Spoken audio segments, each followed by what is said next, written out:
guys, and welcome back to my channel. I'm Iris Illusion, aka Aaron Bailey, coming at you with a live makeup tutorial to celebrate 10 years that I have been working with makeup. 10 years, oh my gosh, that is quite the milestone. Well, where to begin is, this is a makeup tutorial that shows, pardon me a sec.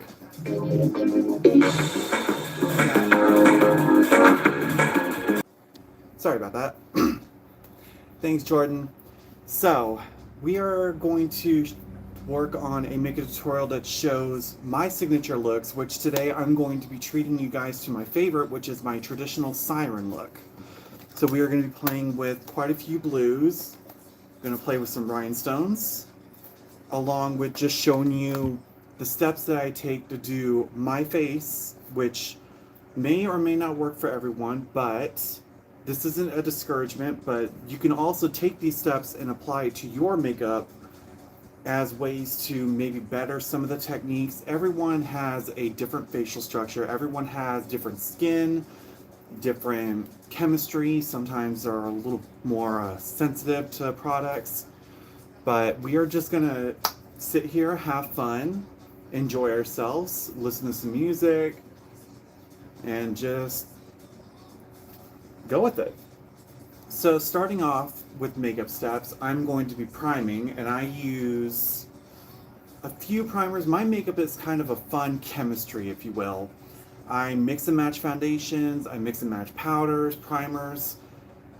This is just what works well for me. And I've been doing this for about 10 years, give or take, along with making mistakes, learning from them. So my favorite primer I love using is the Good Grip primer from SheGlam Cosmetics. This is basically just a good gripping primer, along with the e.l.f. Poreless primer,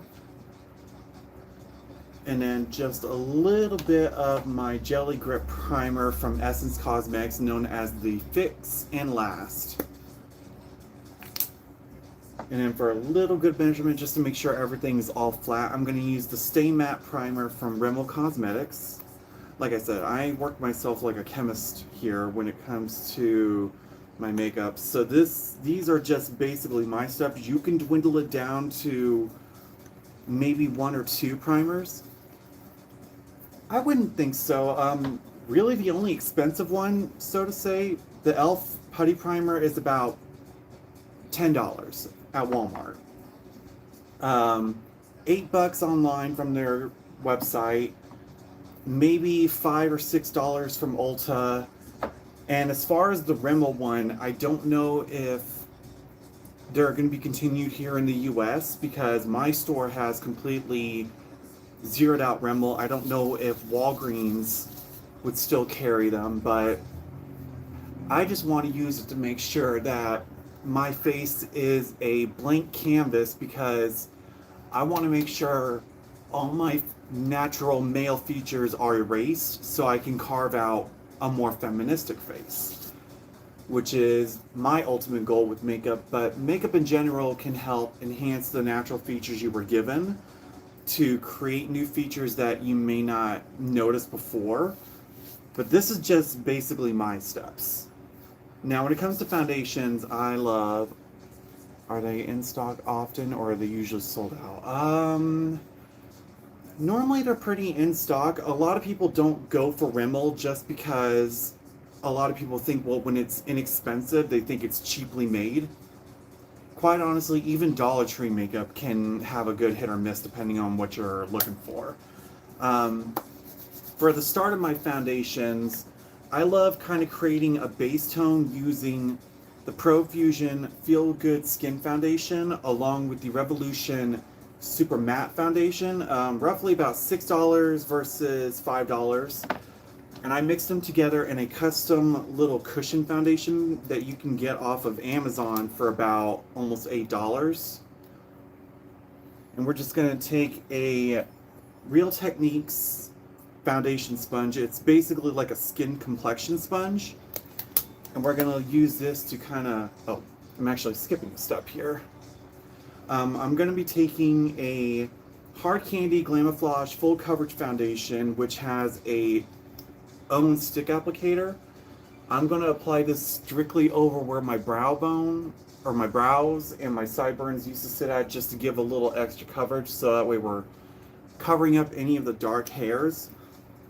Now, thankfully with me, I don't have a lot of issues when it comes to like color correction, which is what we would use to cancel out any undertones that would show up under foundation. For instance, with most male, especially in the beard area, you would have a 5 o'clock shadow that could potentially show through, which has a gray bluish undertone under foundation. So you would use, like, depending on your skin color, a peach to orange color corrector to kind of help cancel out that tone. Sometimes if you're a deeper skin color, you would use like a red. So sometimes like a cheap red lipstick that would just blend out. But thankfully with me, when I shave, I don't really leave such a pigment behind. So I'm kind of blessed with that, and I don't have any dark circles under my eyes that I would have to cancel out, which thankfully that goes to show I do get sleep actually. Now to start excuse me, I'm still trying to get over a bit of a cough here, but we're going to start contouring the forehead. So with this, I love using a mixture of the Face Off bronzers from Hard Candy. These, unfortunately, I do believe started clearancing out in my store, but you can still buy them online. And they're basically like a fun doe foot. This is the darkest color in the shade... Hello? Oh, Chocolate Dip, which is their deepest shade. Just a few dots here, and then taking another, you're going to be seeing a lot of these, but another Glamouflage foundation in the shade Warm Almond. Now, of course, as you can see, I got this on clearance at my store. We're just going to use this to kind of help buff out that color without it looking too deep. And then taking a angled fluff brush, this one I use for my contouring all the time, and we're just going to little circular motions blend this in.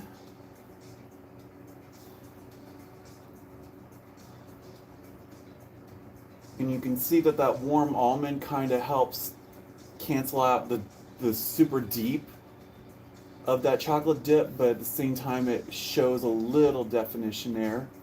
And this just helps to kind of slim the forehead a little bit. It's not a necessity, but this is just the steps that I take. I'm just lightly buffing it in. And now going on to highlighting, which is what helps to kind of bring out the frontal features, whereas highlighting reveals, contouring conceals. So we're playing with the balancing of light and the shadows on the face.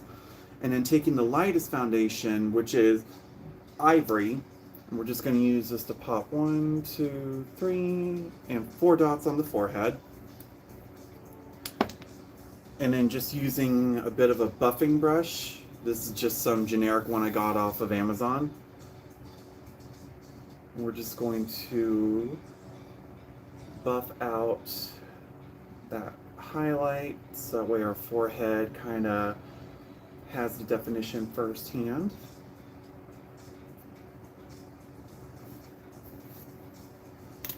Now onto the fun part, the brows. This, I'm going to need my mirror. So for brows, my technique I love using, especially during my daytime, is using a deep concealer. This is a L'Oreal Infallible Full Wear in 430 Mocha. Doesn't have to be this. A more inexpensive product that works just the same is the e.l.f. Camo Concealer, and I believe, depending on how deep you're wanting. Thanks, Jordan.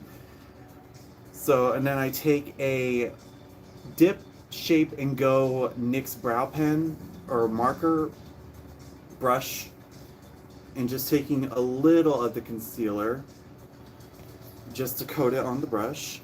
And what we are going to do is right here is where my natural brow bone would stop.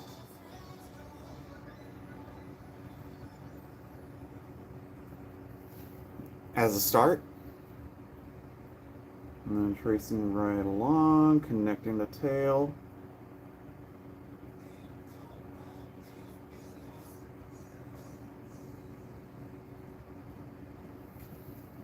And right there you have the base of a brow. Taking that same brush we used for highlighting, we're just going to buff out the front end of this brow.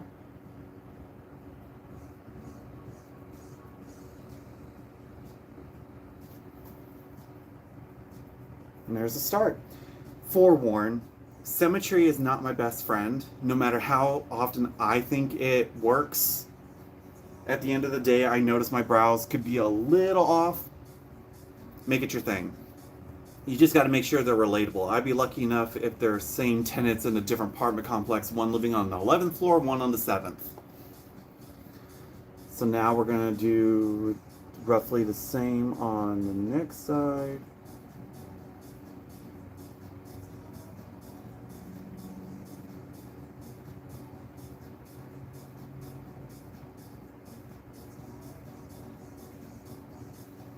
Amazing. The one time I'm on live and somehow I actually get them to look straight compared to my normal day. Hair.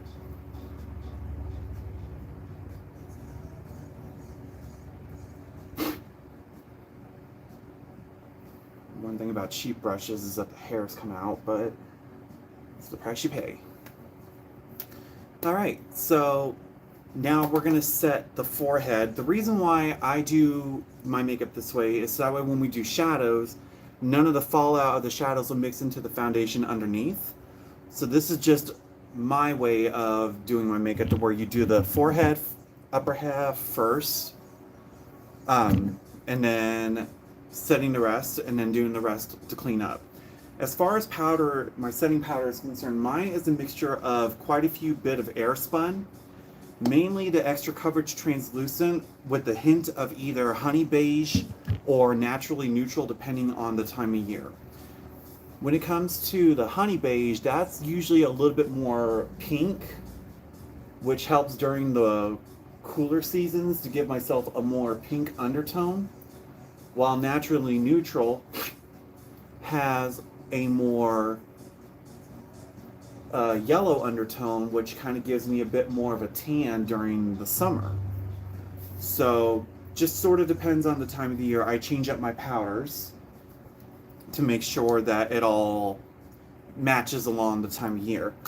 And now to dust it off, we're going to take a big fluff brush with a super matte powder from Revolution Cosmetics, which are about $5 in vanilla. And we're just going to take this brush and slowly buff out any of the powder that's loose, and then also kind of giving our face an even playing field to where it all matches the same tone.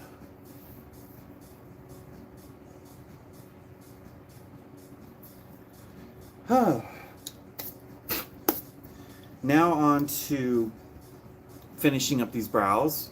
So taking a Revolution brow palette in the shade medium with two brow or shadow brushes. One is a fluffy angle brush, and then another one that I had snipped into this angle so that way there is a blunt end. We're going to take the darker color of the brow powder,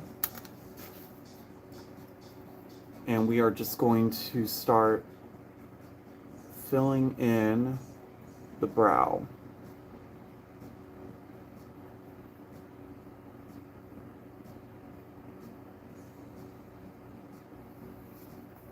Just like so. And then taking the fluffier brush, we are just going to buff out that end. My signature brows, I always love a traditional ombre brow where it's faded and feathered in the front but super structured in the back.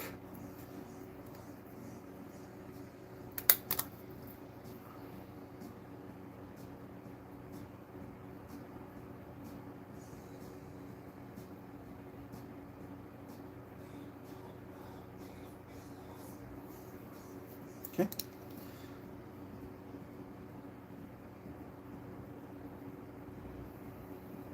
Close enough. And then we're going to take a powder brush with a SheGlam Skin Focused High Coverage Foundation Powder. And this is in the shade Porcelain, and we're just going to use this to highlight the forehead along with helping to feather out these brows a little bit more. So that way they're super faded in the front, and it gives a little more definition when we put in the brow hairs.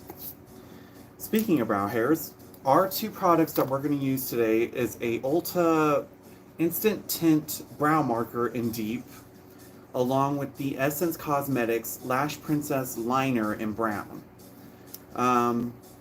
This roughly ranges from around $12. This, I believe, is about maybe $5 or $6.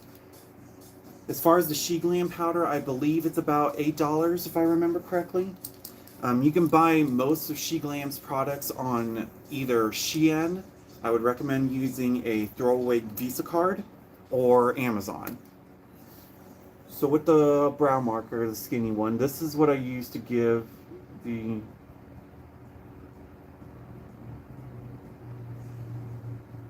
hairs at the beginning, like so. Just little flicks at a time.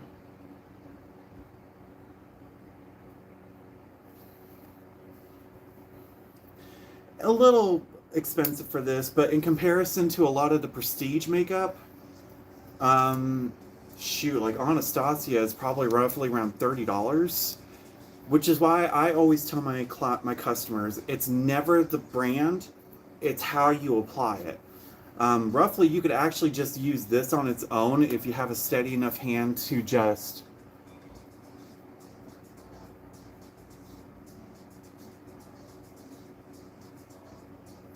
kind of like that.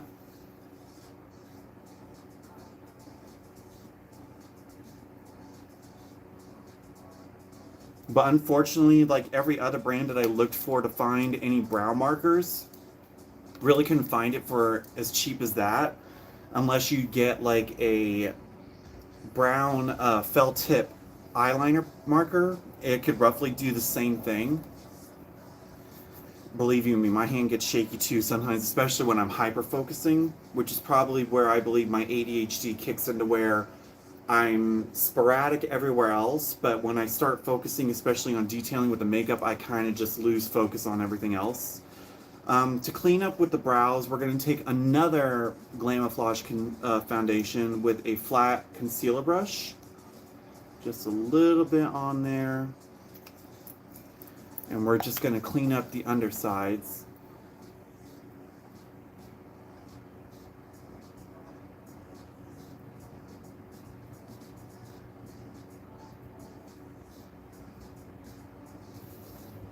Just like that. Kind of helps to create that very sharp edge.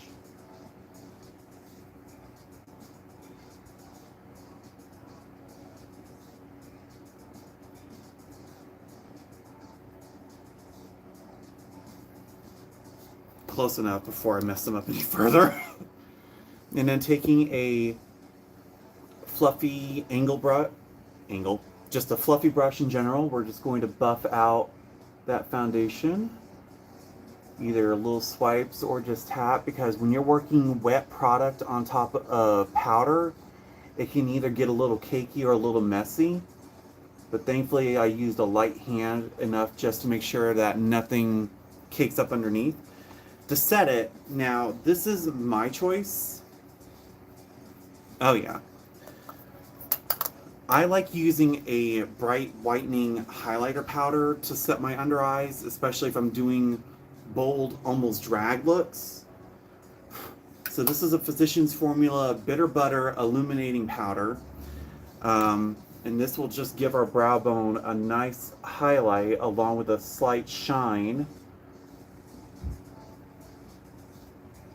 Just powdering it with a dense powder brush.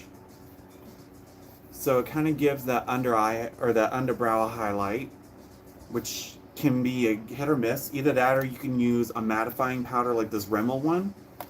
But this is just for what I like doing, especially for very bold, almost drag looks. So with that, the brows are done. They are as even as they're going to possibly get without screwing them up even further. So now we're going to be moving on to my favorite, which are the eyes. For today's palettes, we are going to be playing with the Revolution Corpse Bride palette,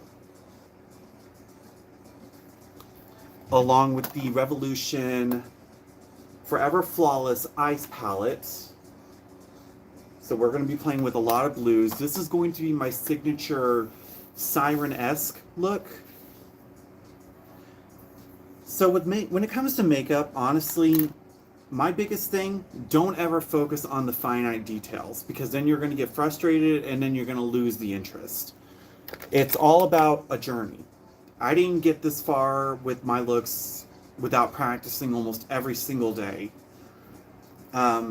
So you find what works best for you, you practice on it and make it your thing. Whether if it's a damn good lip, a bold eye, or a severely contoured face that looks great. You just find what works best for you.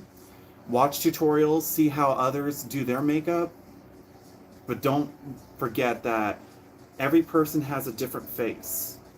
What works well for an angled face may not work well for a round face. Sometimes what works best for a round face may not work as pleasantly on a heart-shaped face. It's all about finding what works best for you. And that's what I always tell my clients or my customers, that what I do for me, I've been practicing for about cosplay. I mean, if I had the time and the money to work on costuming, possibly. When it comes to priming my eyes, you can use a concealer if you love to, but I love using the Profusion pigment base in the shade Neutral. They also have a white one that they have on their online site, but this, you could just use a pea size, and then using a fluffy blush brush, and we're just going to start priming the lid, which will help give the color something to hold on to. Because when you put powdered shadows on top of dry powdered skin, you may not get as much of the pigment on there, or it just looks very dry. So this will give it something to hold on to, and something for your shadows to really give the color to. So starting off, we're going to work with the highlight color, which is a very vibrant, bright blue. So we're going to be taking Betrothed from this, from the Corpse Bride palette. Oh, fun! Angel Dust has always been my #1 favorite. So taking a fluffy brush, this is just an LA Colors tapered blending brush, which I got from my store for like $1.98. Oh, that's cute. We're going to use this to kind of shape out the eye.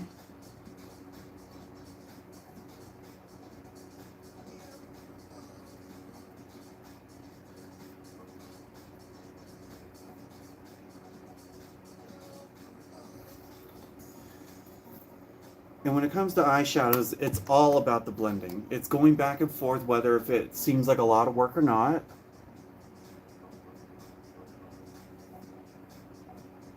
And I'm just using a slight packing motion to lay down the color. And then little circular motions to blend it out. And my signature eye is always a severe cut crease with a pulled out angled look. And then we're just going to take a little bit excuse me, of Freeze from the Ice palette with the same brush. And then we're just going to try to go slightly above that color.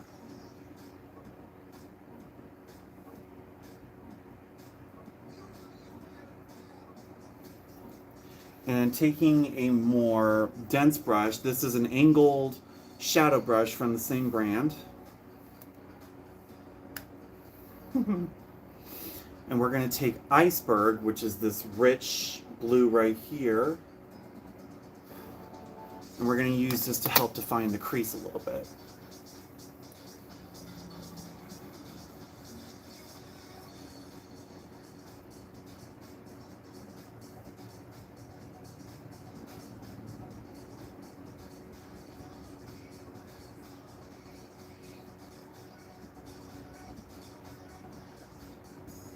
And if you guys have any questions while I'm working on the blending, feel free to ask and I'll try to answer as promptly as I can. Because usually when it comes to shadows, that's when I kind of fall into that silence a little bit just to focus.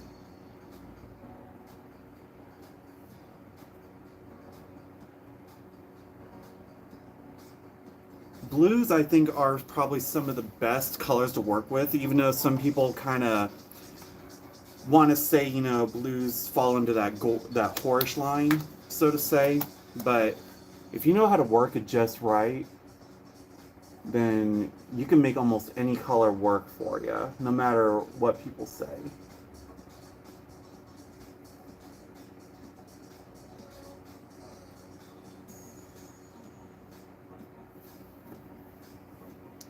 And I think that's the base of it. So now we're gonna take a couple brushes and start cutting the crease. And this just kind of, oops, gives my eye a little more shape and definition. So we're gonna use another Glamouflage foundation in the shade Vanilla with a flat angled fluffy brush. Concealer brush. Me not getting my words right. So we're going to take this and carve out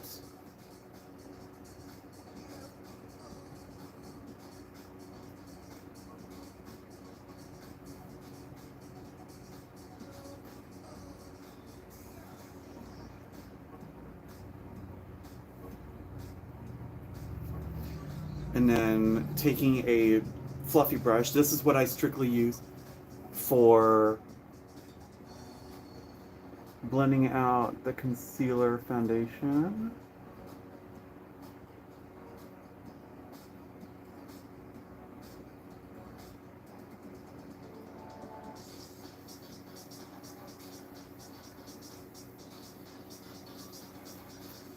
And there's our very big eye shape. And then taking a angled fluffy brush, I'm gonna take a little bit of white press powder. This is just a generic face powder from our Halloween stuff. Wouldn't recommend it as a full face powder, but this works great for setting at least my eye right here. I'm just going to set that crease and then leaving that little bit open there so that way we can also start packing on our inner shadow. And taking another angled fluff brush, I'm going to take the color, here we go. It's called H2O, which is like a deeper blue. It's very dark, which is great because we're going to add a liquid shadow on top of it. And then taking that brush,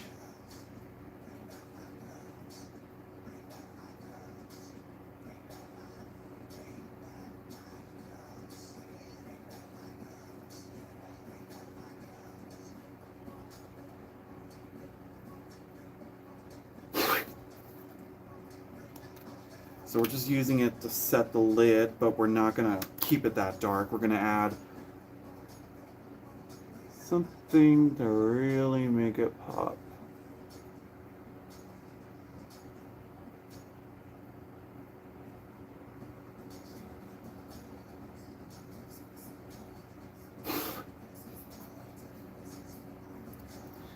And then going back in with that iceberg, we're just going to blend out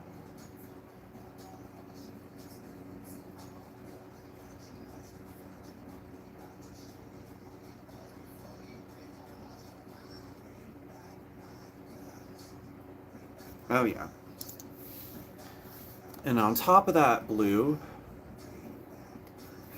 yeah, the shadow, the eyeshadows for me kind of tend to be the fastest because I've been practicing this shape for quite a bit. But usually the one that makes it that's more difficult for me to do, which surprisingly might be the easiest, would be the smoky eye. But I can never get it to fully blend out properly. And taking this Eye Def liquid eyeshadow from Hard Candy Cosmetics in the shade Deep Blue. Deep Blue? Into the Deep, that's where it was. And it's just like a really fun teal.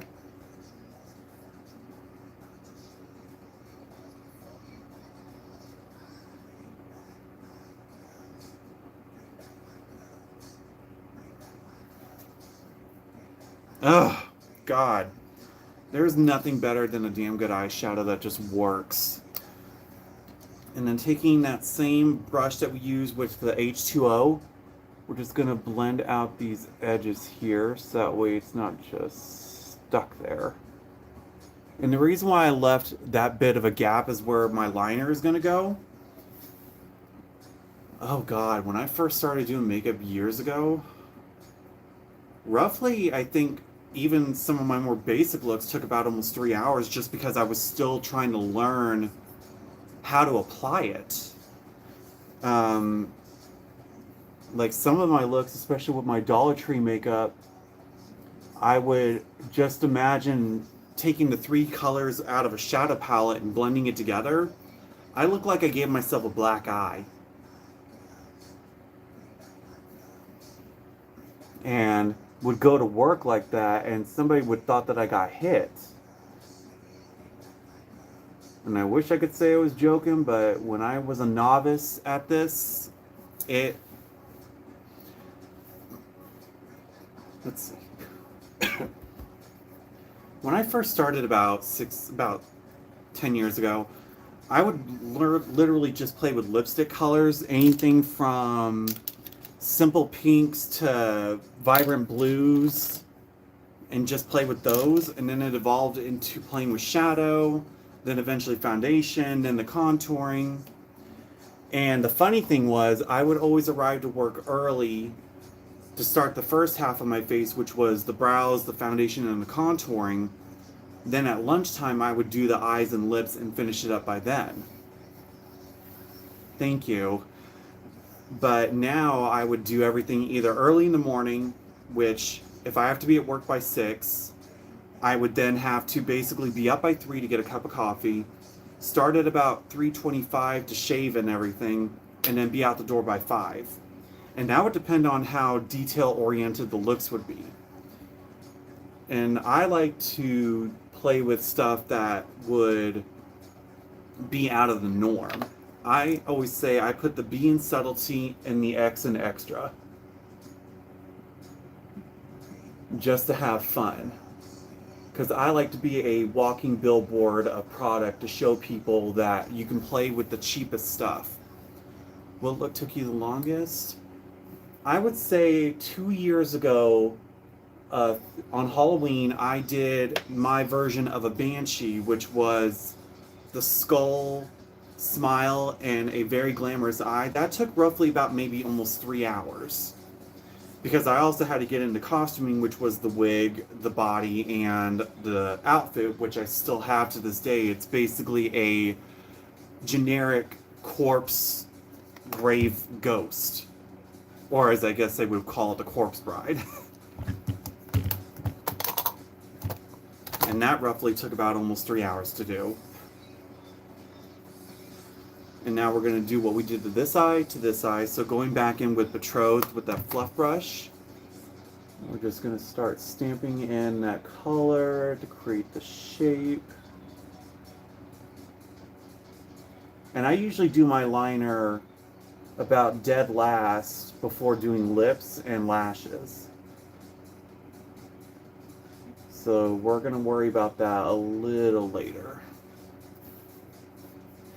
Tim Burton movies have always been my general favorite movies. Corpse Bride, Coraline, a little bit of Paranorman, and then some of the non-animated ones like the Batman movies were some of my favorites too. Especially when we got our first glimpse of Selena Kyle as Catwoman with Michelle Pfeiffer.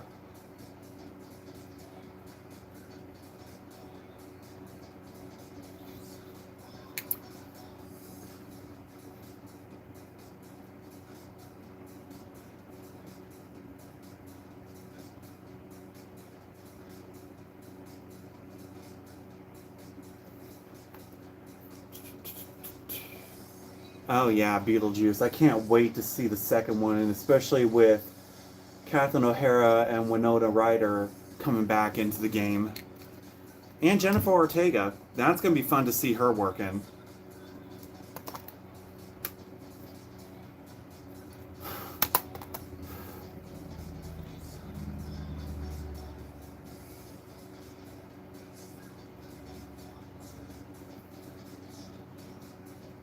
There we go. And going back in with that foundation, we're going to cut this crease. One of the things I've actually been kind of interested in trying to do that I've seen float around on TikTok is recreating some of RuPaul's Drag Race Queen's makeup until you're famous. And I'm like, would I have the gullibility to do that? Maybe.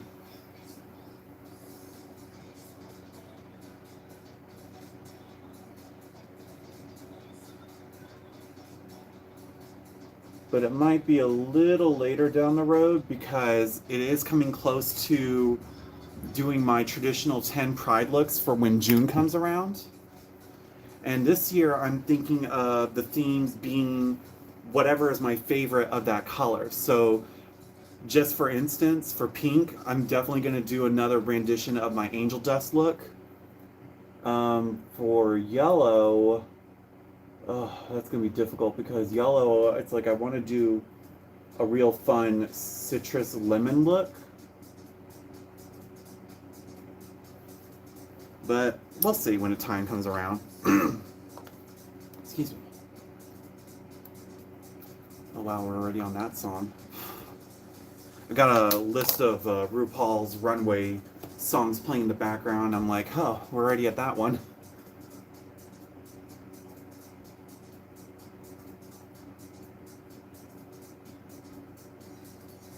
Set that lid. And now on to some H2O.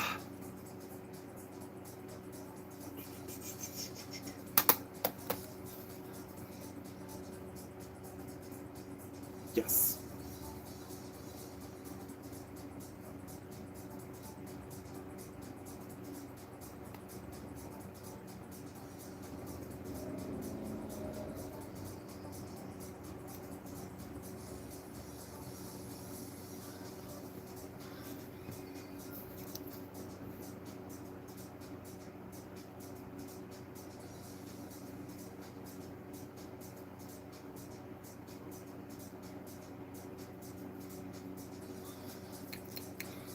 Oof, there goes my leg falling asleep.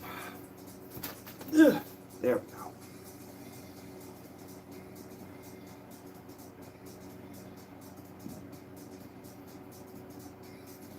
All right, now on to the liquid. Oops.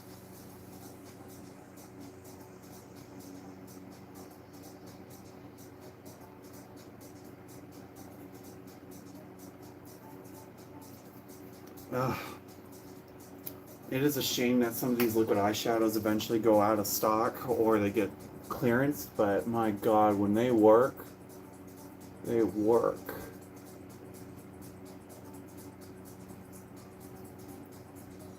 Alright, and that takes care of the upper eyes. So now what we're going to do is take a bit of concealer to clean up the edges so that way they're a little bit more sharp and precise. I love taking this concealer I got because it was on sale, but it's the Superstay Active Concealer in the shade 1. Of course, in your view, it's going to look like a 10. And a angled, like, concealer brush of sorts. And we're going to use this to kind of help clean up these edges.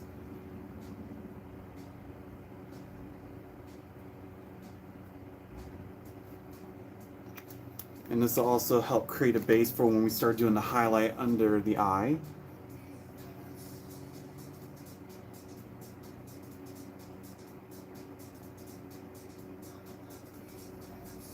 Now, if you're a beginner with the makeup and you're trying to learn how to create the sharp edge, honestly, a little bit of Scotch tape will go a long way to where you lay it down first before you do your shadows.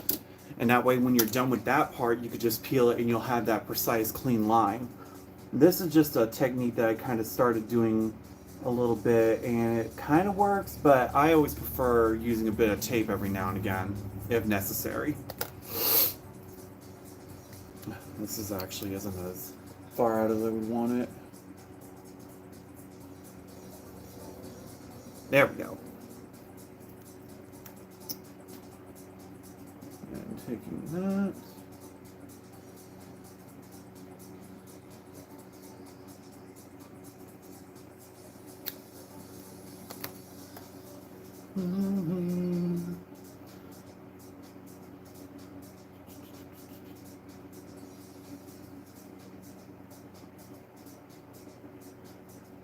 Just pat and blend it out.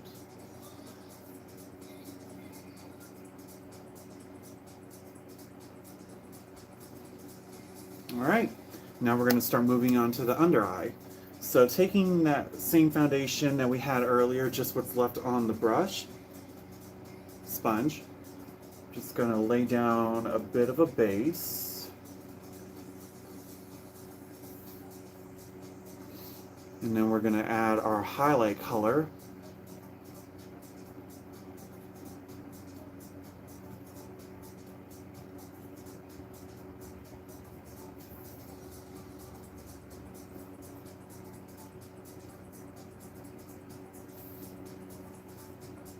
There we go. Okay. So taking a little bit of that ivory color, we are just going to add a few dots. And then for at least around the nose area, I use a bit of a different brush, along with a little bit of the Superstay foundation from Maybelline. And we're just going to lightly start blending this out. That shade of Maybelline was actually 112 Naturally Ivory.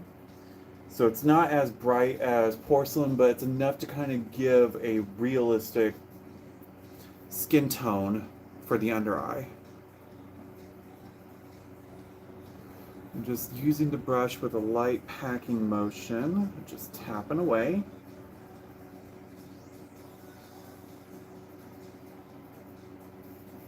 And then just taking our sponge, just blending it all out.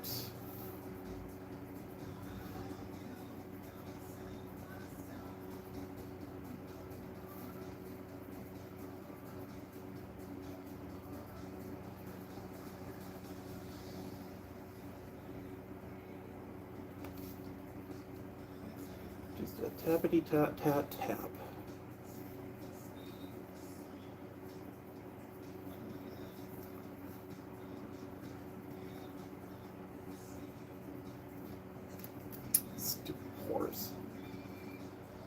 One thing I hate about my nose is how oily it gets, so sometimes either the makeup doesn't stick right, or throughout the day it just kind of starts picking up.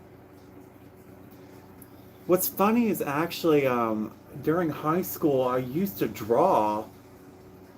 Wasn't the best, but I would draw like either my favorite anime, my favorite video games like Fatal Frame, Silent Hill, sometimes even just random things. Like one of my favorite Yu-Gi-Oh cards was the Trance of the Sword Dancers with the big red hair and the Arabian style outfit, or even some of my favorite movies or actresses like not Jeanette. Hey Cora. Not Jeanette. Melissa, no? Jennifer Love Hewitt as Melissa Gordon in Ghost Whisperer. Now, I haven't played Yu-Gi-Oh! Traditionally. I have watched the anime during its early years with the really, really questionable voice acting. It's just as bad as the Cloverfield? Or the Clover anime dub for the early version of Sailor Moon, where everything was so over the top when it shouldn't have been. For nose contouring, what we're going to take is a a flat edge brush like so with a deep contour palette. This is just to trace out the shape, but it's not going to be as severe as it looks. Taking a little bit of it.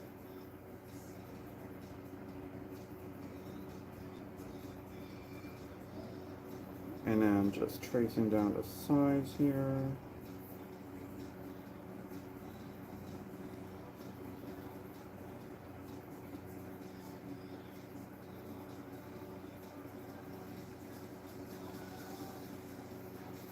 So that's the start of it.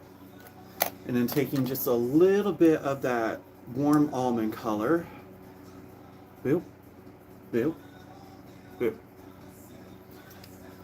I would actually say growing up as a kid, my favorite Yu-Gi-Oh game on the PlayStation was the Duelist of Roses. That was probably one of my closest to ever playing Yu-Gi-Oh!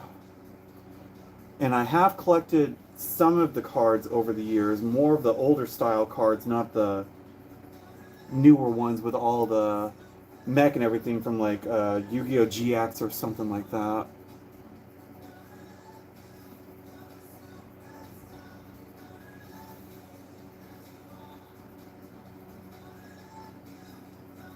I loved Sailor Moon growing up as a kid, but the more I recently watched like the old anime dub with the Cloverfield or Cloverview, whichever CWV or whatever that was, it was a little cringy to listen to how over the top the voice acting was when it shouldn't have been compared to the Funimation version. Especially even finding out how they tried to Americanize some of the girls, like with, let's just be honest, with Sailor Uranus and Sailor Neptune being lovers in the original. They tried to make them just be cousins in the Americanized version.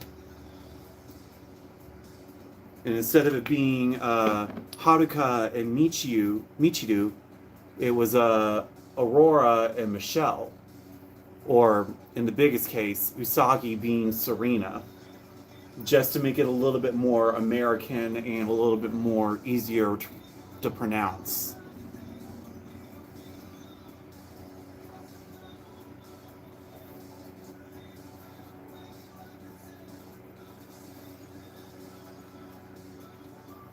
You know, I just realized I just did all that without even trying to discuss it. Here I go being that way again.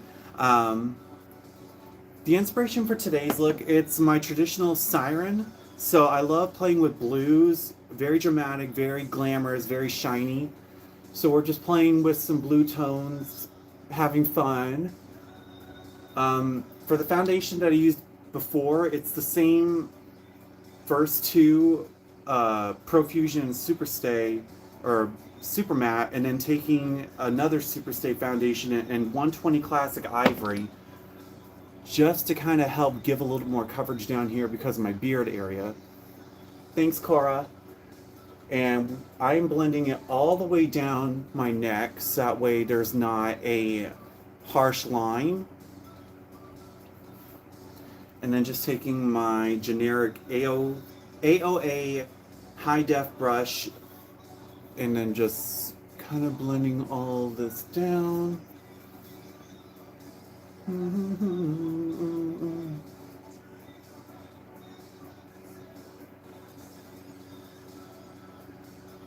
we're just making sure this is all blended, all packed on. And now we're going to move on to contouring the cheeks. Same as what I did with the forehead, so we're going to take a little bit, there it is, my chocolate dip, which is the deepest contouring color, a little swipe, and then taking my warm almond foundation,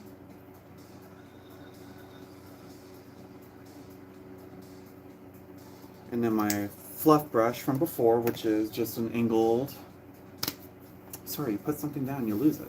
Never had it. Silent Hill and Resident Evil, my top two favorite horror genres of all time. But my ultimate favorite horror game of all time is Fatal Frame. More specifically, Fatal Frame 2, The Crimson Butterfly. Probably the most perfect Fatal Frame story out there, along with the gameplay.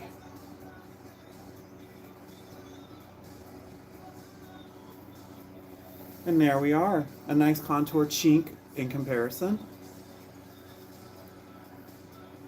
You see, I've never played Amnesia, but I also don't have a PC. All this is done by my phone. I haven't had a PC in years, and honestly, being so used to just using my phone to do everything, I kind of lost touch with using it. And I was a big fan of playing League of Legends for a while. And I just kind of lost touch.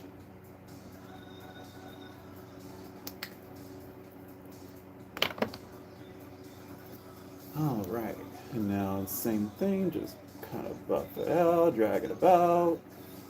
Swirl, swirl, swirl.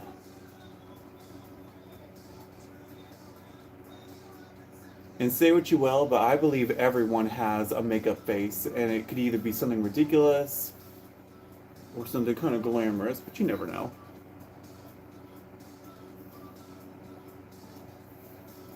Now on to one of my favorites, Dead by Daylight. You know, I would love to play that game if I didn't have a system that would run it properly. And I'm sorry, but I'm not willing to pay a subscription just to play online when my PlayStation 3 used to do it for free. Now on to my favorite portion, which is Liquid Blush. I am taking Rosé from Profusion's Blush Power, along with a little bit of Born Yesterday from Hard Candy. We are going to give ourselves some pretty pinky cheeks to kind of contrast with the rich blue.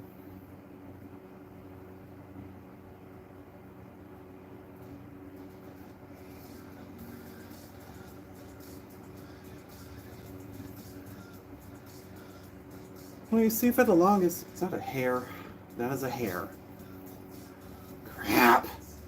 Hang on, folks. Let me try to get rid of this.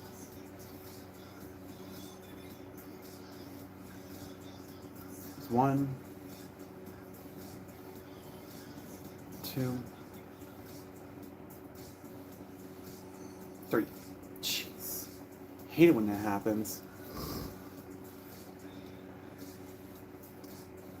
You see, that's one thing I didn't like, that when my PlayStation 3 you could play online for free, and then as soon as the 4 and 5 came out, suddenly it's like, oh, you have to pay to play online with your friends, and it's like, well, if I'm paying this much for the system and the games, you know, it's just kind of dumb. Okay. And then shaking what's left of the contour. We're just going to slim up this jaw a little bit.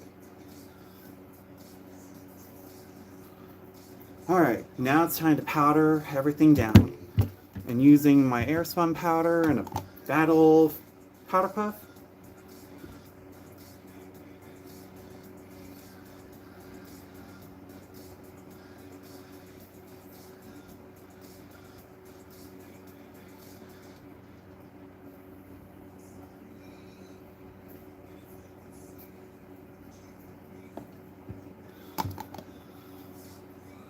Oh, starting to look like my favorite Pokemon, Ghastly.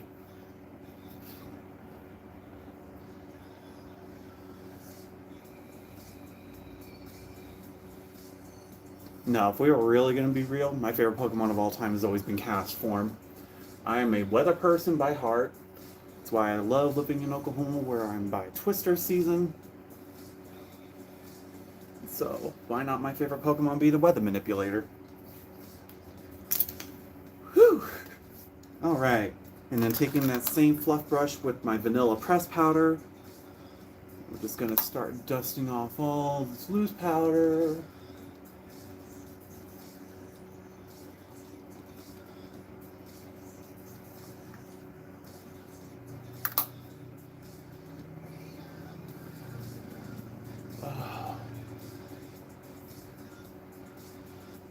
And there is actually one step I'm dying to try, because I haven't played with this yet. But for my birthday, I got this Half Magic highlighter in the shade Light Trap. And I'm going to use this to give my brow bone a bit of a fun highlight using another fluff brush that's got a bit of purple on it. Ooh.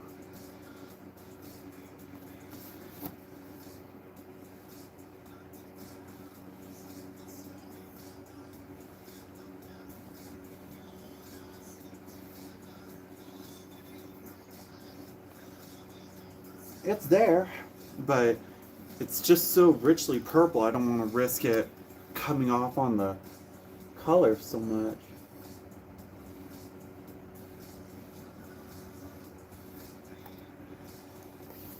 Alright, now moving on to the lower half of the face, starting with the nose.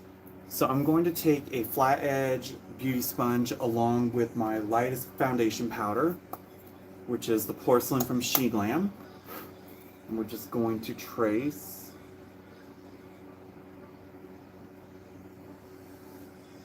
Pokemon was one of my all-time favorite games. I grew up playing Pokemon Blue on the original Game Boy Color back when I was a kid, and would have a level 60 Charizard before I ended up losing it.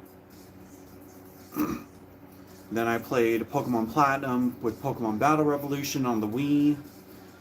But now I love playing Pokemon Sword and Shield more than I love playing Pokemon Violet, that's for sure. For my powder nose contour, I'm going to take the shade Beige. Oh yeah, I did play Pokemon Silver for a while. Press powder with a fluff brush, and we're just going to lightly dust the sides of my nose.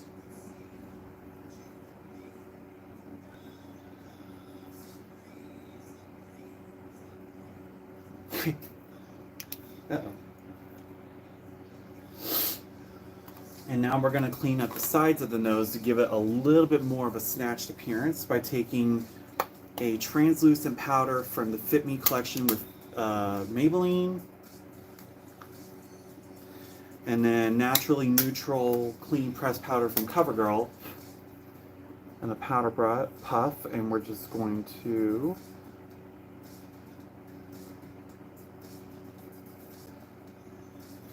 so that helps to kind of start snatching my nose, and we're going to let that sit there. Taking that SheGlam powder with that same packing brush, and we're going to start doing the under eye. I used to use the powder puff for a while, but then I started noticing it was really harsh. So then using this brush and just lightly packing it on and then dusting out the edge gives a really good snatched appearance.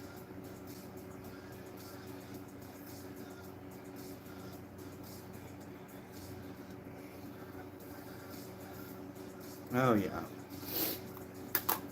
And I will say this nose isn't going the way I want to real quick, so I'm going to kind of enhance it using a flat edge brush.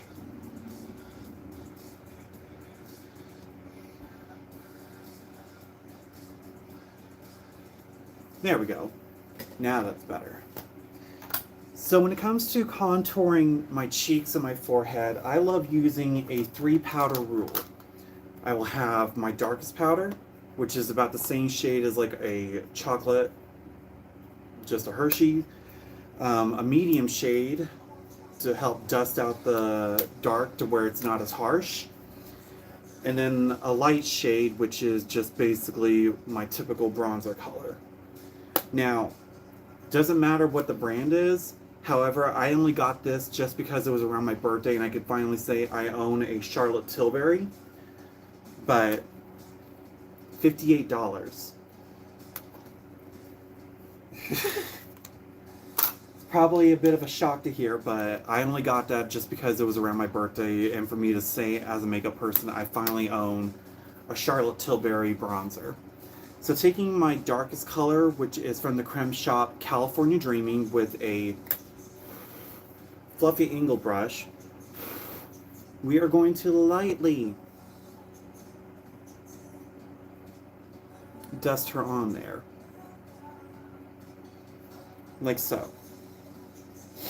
And then taking a more dense fluff brush with the medium tone, and this one's from Clinique in the shade Sunkissed. We are going to use this to start buffing out that color.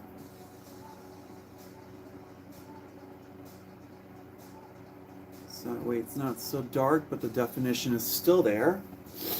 And then to dust over all of it, we're taking another angled fluff brush. This one's really big. And taking my lightest shade.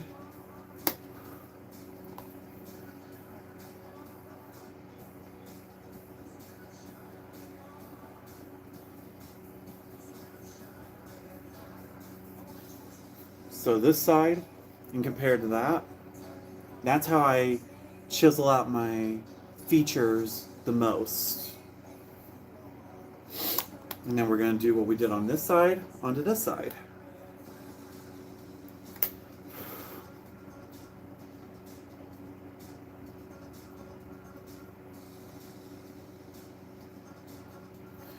And if you're wanting to try this out for yourself, you can reduce it down to maybe 2 powders if you want. Depending on what it is you're trying to accomplish, but if you're wanting to try out to play with makeup, honestly the best brand, especially for affordability, is either a mixture of Profusion Cosmetics, especially for eyeshadow, or Wet n Wild just for the basic necessities. Wet n Wild is very inexpensive, very affordable, and I think they have a wide range of products to play with, from foundations, concealers, lipsticks, you name it. I would say their shadow range is more on the basic side with a lot of neutrals. But if you're wanting to be someone like me where you play with some color, then Profusion Cosmetics is going to be your best friend of all time. Their shadows are very inexpensive, they're very pigmented, and especially like some of their products like their liquid liners, very good in my opinion. Excuse me, my nose. So we're going to take some of the same powders. If we were spending about $50+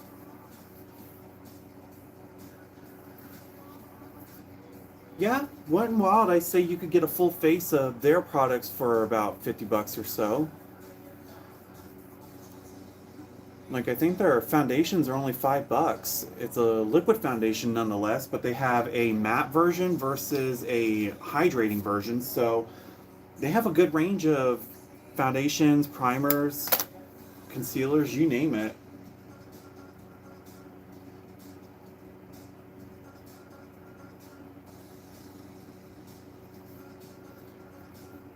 And at least with Profusion, like their biggest palette, which has maybe about 30 shades, $20 at the most. And their primer that I used, about $5. Mascara, $5.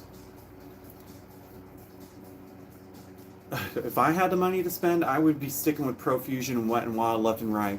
I'm not the kind of person that will go blowing their money on super high-end makeup brands just because of the name. I want to be that person that shows you that the cheapest of the cheap can work the face just as much as that high-end stuff. Like I said, probably the Charlotte Tilbury bronzer, which is only $58.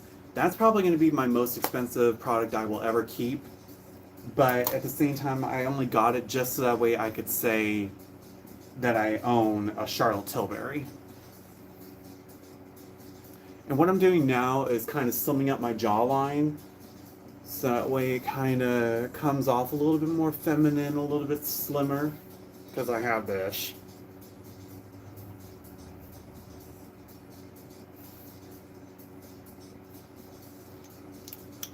And I always love it when I tell people that all the products that I basically use are either like Walmart, Walgreens, you name it, and their jaw drops.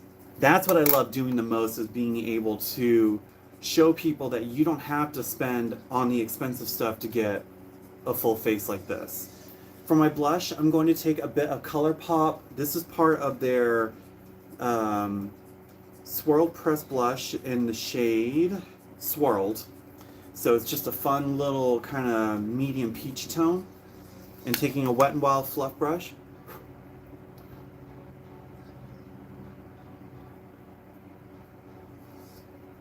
Oh, there's nothing better than a good blush cheek.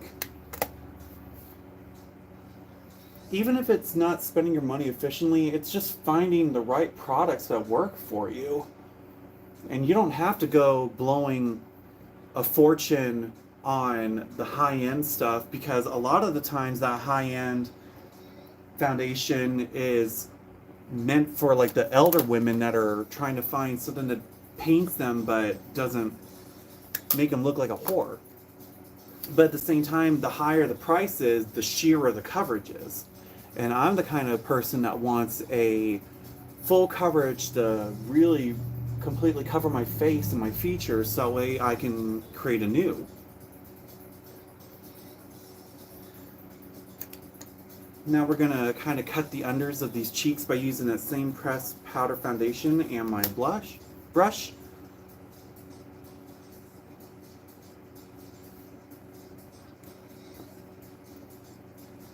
Exactly. Just because you spend a higher amount of money doesn't always mean that it's better. I could spend 20 bucks on like Wet n Wild and get the same kind of results that you would see most of those models for Anastasia, Lancome, or La Roche-Posay, not La Roche-Posay, Yves Saint Laurent. And those are some high-end makeup brands that, to me, I think do just about the same thing as traditional drugstore stuff.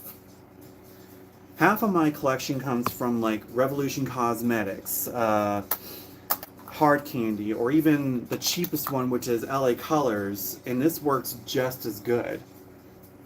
As a result, this is probably like a $2 blush.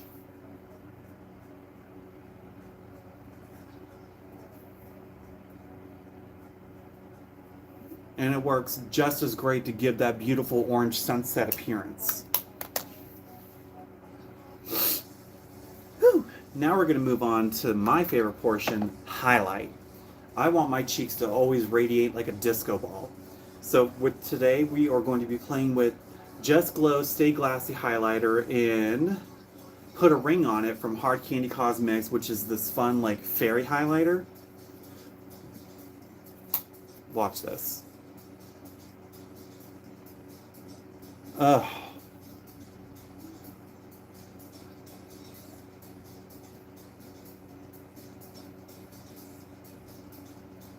It's just mwah. And then I'm going to take this AOA Studio in Kawaii, which is this fun little like purpley highlighter.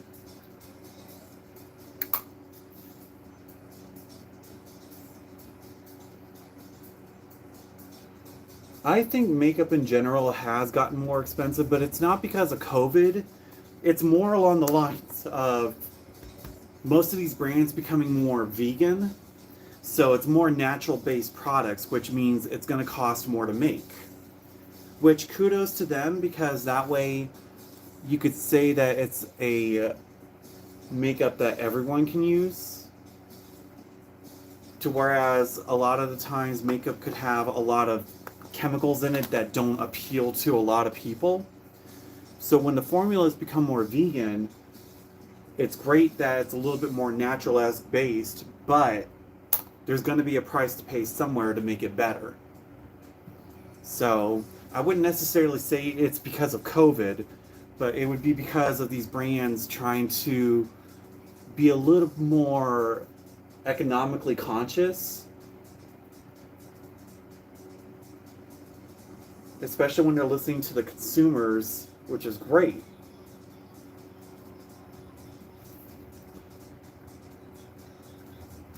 In some cases, yes, because a lot of the times with chemical-based products, you never know how it's going to react to the skin, especially like for say with certain eyeshadows that have like these beautiful shimmers and stuff.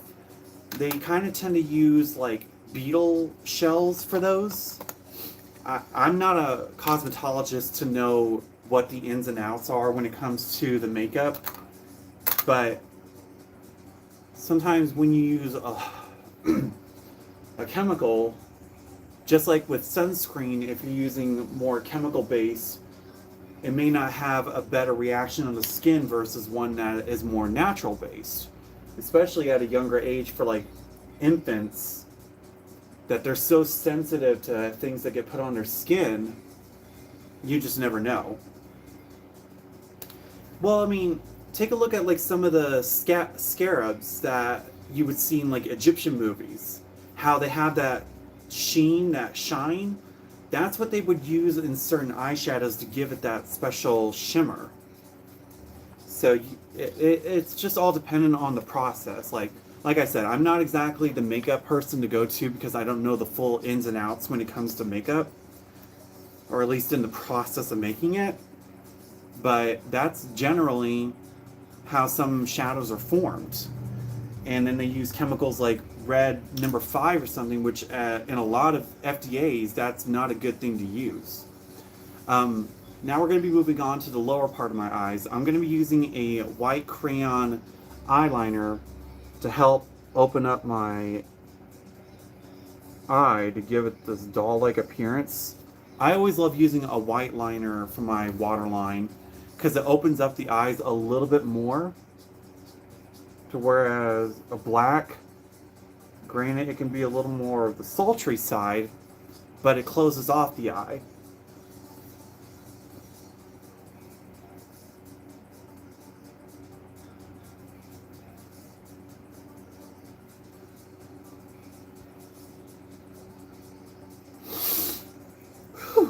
It's always a pain about to do.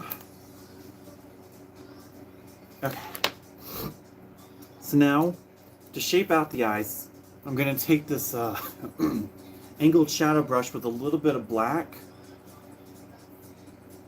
Well, that's why a lot of the brands nowadays are becoming vegan, to where all those FDA non-approved ingredients are being shifted out into more natural-esque ones.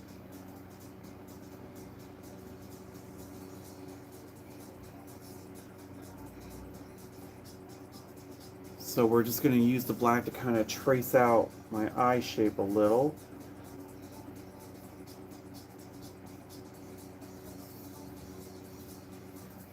And then taking the brush that had the H2O on it, or iceberg I should say, we are going to take it and start buffing out the under eye.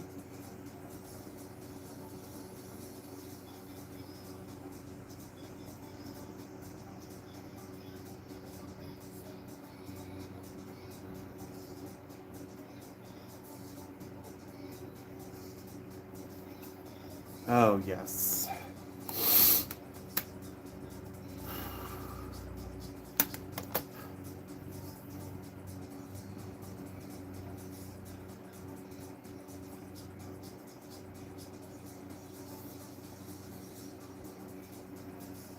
At times they can, especially if, say, over the years they start seeing that certain ingredients don't match up or meet a customer's criteria, and the brands are listening well enough, they'll change up their formulas, which is why a lot of times you'll see certain products, like, say, for instance, the Superstay had a different look before, but then they took it off the shelf, came back with it again, but now it's a lot more friendly for those that want to wear the bare minimal makeup while still being active, especially with like exercising and stuff, so that way it doesn't come off during their training and such.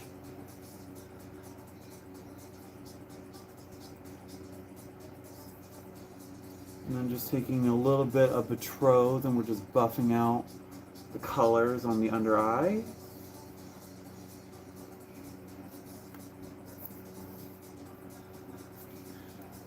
Now comes the fun part, tracing out the liner and trying to give it a more angled and pronounced appearance.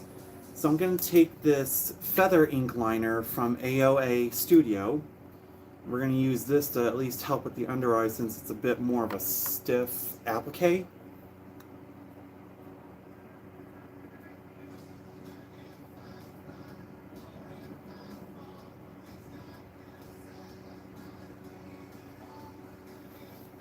Like so.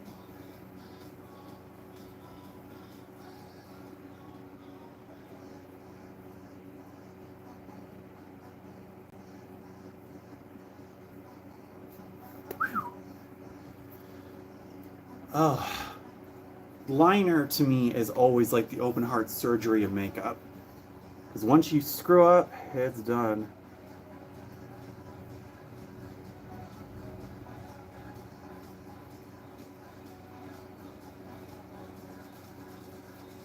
You can either make or break it.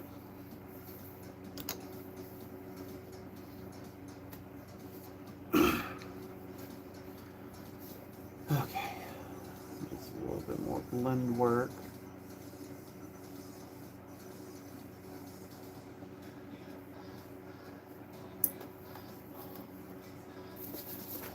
Okay, now onto the upper line. So I'm going to use a little bit of my Profusion Everlasting Waterproof Liquid Liner, and we are going to trace out my eyeliner shape.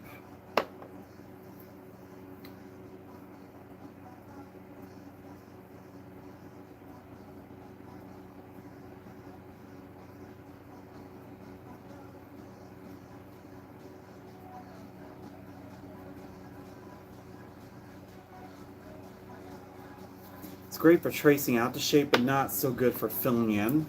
So then I'm going to take my Essence liquid liner. We are just going to fill in this wing.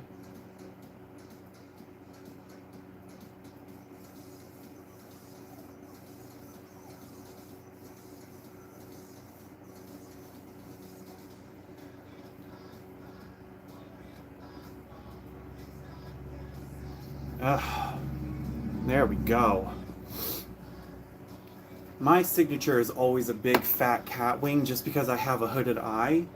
So when you look at it straight away, it looks like it's just a simple line, but it's practically like a quarter of my lid filled in.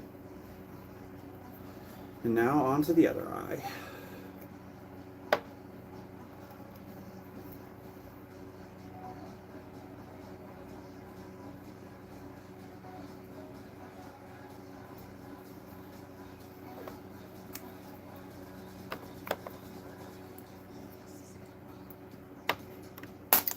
Ah, scrap.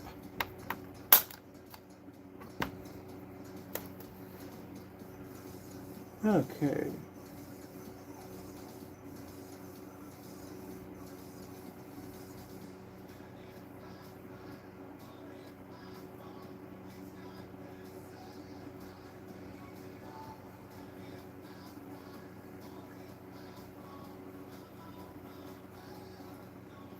Whew. Okay, so that takes care of the eyes for the most part. Now I'm going to move on to some mascara to coat the lashes. I always love using a very full, fluffy brushed mascara versus a skimpy little stick. So this is the Essence Another Volume Mascara Just Better, which has this big old, like, fluffy applique.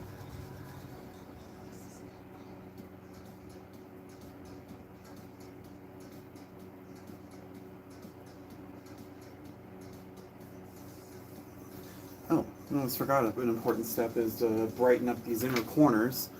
Taking this dip eyeliner from Revolution in white, and it's just a stiff little applique. I'm going to try to lighten up these inner corners. Uh-oh.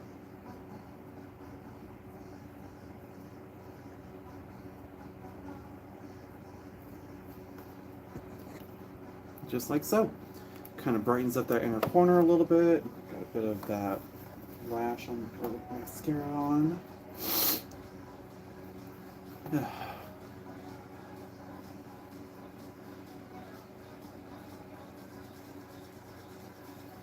Okay. Now on to some minor detailing work before we hit the lashes and the lips. Excuse me. How much are those things? What? Oh, the liquid liner, about $1.98. The mascara, probably about $5. And for the two glitters I'm about to use, $5.99 versus about $8. These are basically just little reflect glitters. This one's more of like a jelly shadow, and I'm just going to use it to kind of... Oh my god. You can't get much better than that. Like that compared to flat.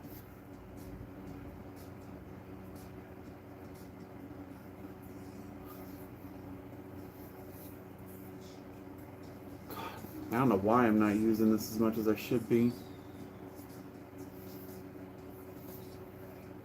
And then taking just a little bit of my Essence Multi-Chrome Flakes. Oh.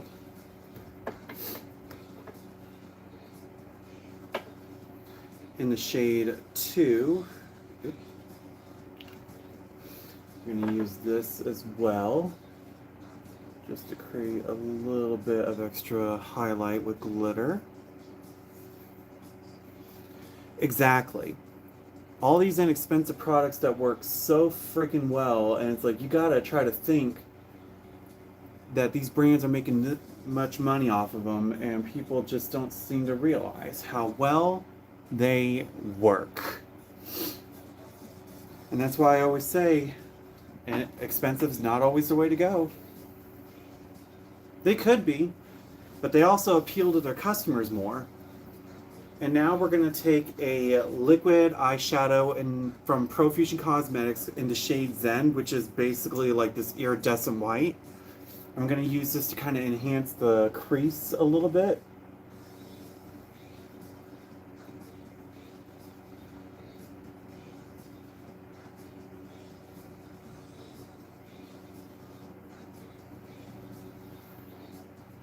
Oh my god.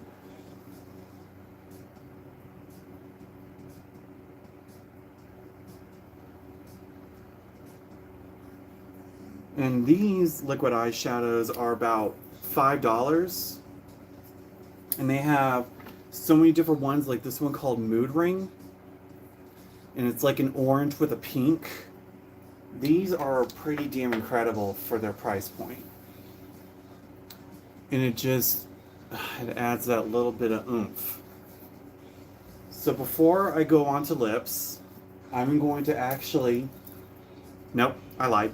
Lips first, then the jewels, and then the lashes.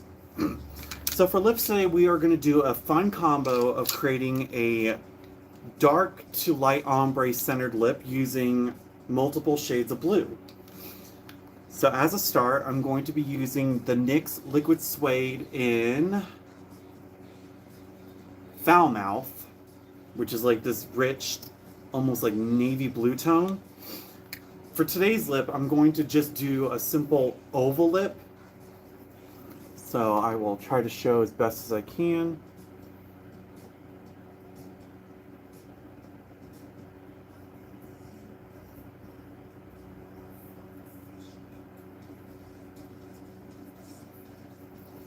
Kind of like that.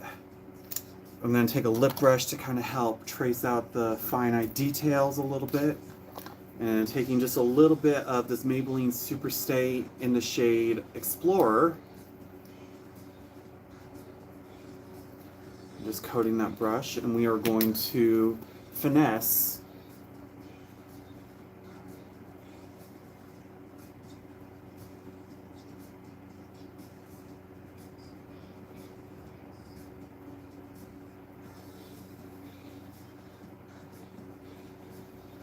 now that I look like I've given myself a mustache here. We're going to trace out the bottom line.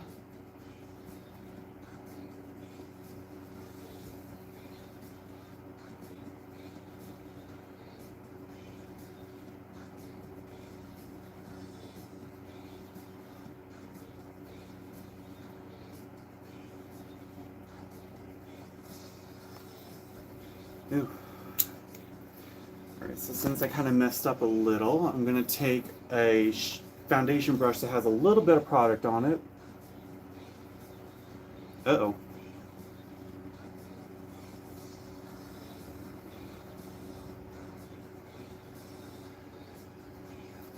Well, just kind of give myself a bit of a Joker smile there.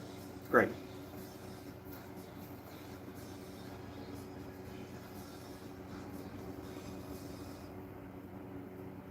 Well, mistakes happen a little bit, but that's fine.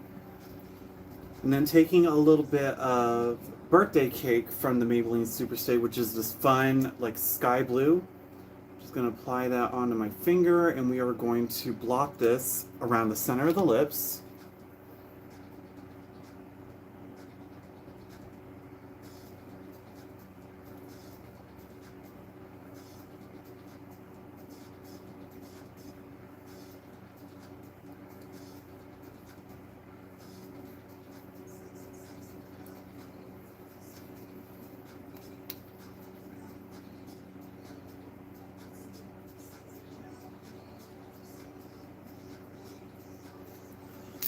And then what I'm going to do is take a little bit of this white cream foundation paint from Wet n Wild, which was during their Halloween. This is about roughly, I think, about $4, $4 to $5, $4 to $5.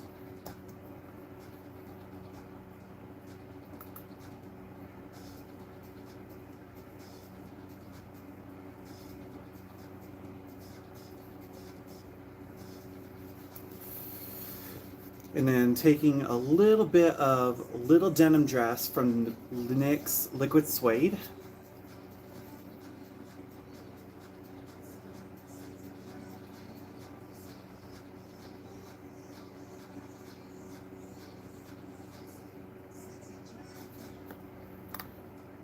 And we're going to use my finger to blot that out a little bit.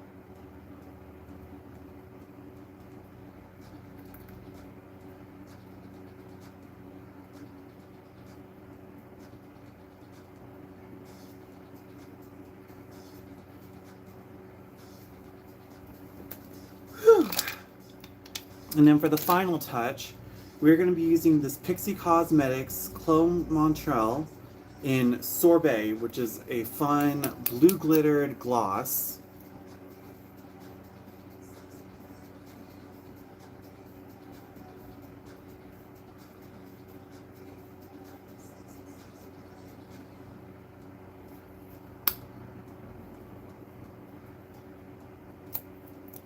And now on to the really fun part, the jewels. Now, these jewels in particular are just a simple Halloween face jewel set that you can get at... Yeah, like I said, the makeup routines can take up to about an hour or two, and since I'm also kind of bullshitting along the way, it might be a little longer, but we're getting the process done. It's all about having fun here. So with these face jewels, it's kind of a self-adhesive sheet, and these roughly go for $2.44, and I got these on clearance. So what we're going to do is take these and apply them to the face. Get my tweezers. Starting off with the bigger jewels here.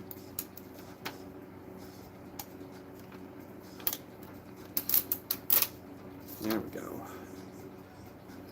And then with these, I'm also going to put a little bit of lash glue for security. Oh yeah, Halloween stores, you could probably find these anywhere. I just happened to get these during my store when they went on sale. And I'm going to take a little bit of Kiss Lash Adhesive, and it's just a simple brush-on lash glue. And we're just going to coat the back. Even though they're already self-adhesive, I always prefer a little bit of extra security.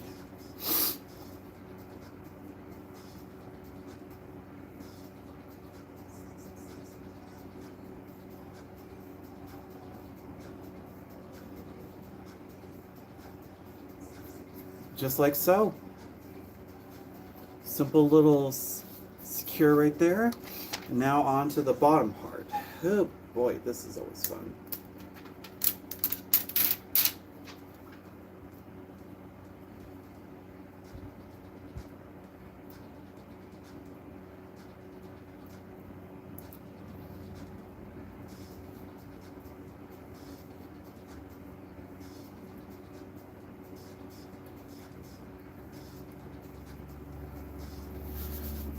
And now moving on to the final step, the most envious of all steps, lashes.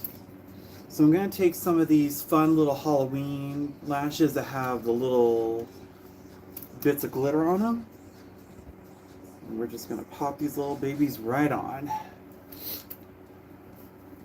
And taking another Duo lash adhesive, and we're just going to lightly brush on the lash band itself. And the way I always do lashes, I always try to put them up at an angle, so that way they're a little bit more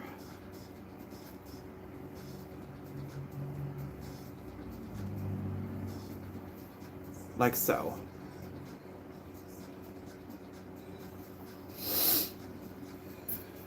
Hold up. No, that'll be fine.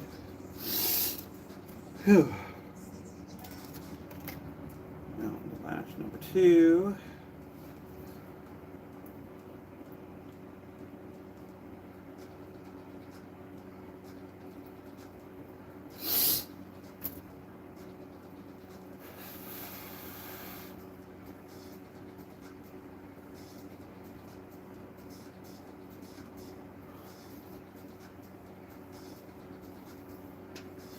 Let those sit for a minute to let the glue tack down, and then we will coat these with some mascara.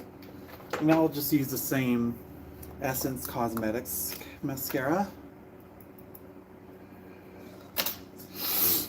just to help kind of make sure they stay in place. I'm just going to use the butt end of the mascara to push them up a little. There we go. It's a little more secured.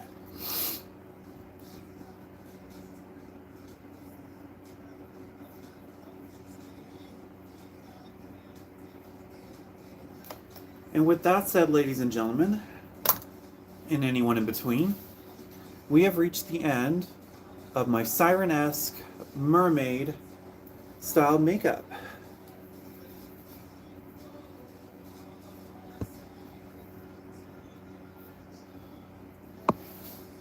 Whew.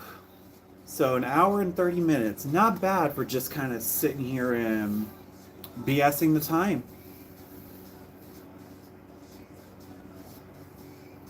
And of course the song that plays from RuPaul's Glamazon. How fitting.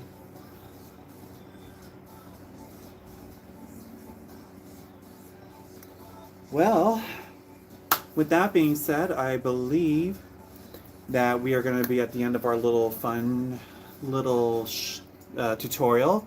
I will talk to you guys later and see you guys on the next time. And who knows, maybe we'll play some more again soon. Until then, love you guys, stay true to you, and remember to shine always. Forevermore, Iris Illusion. See ya!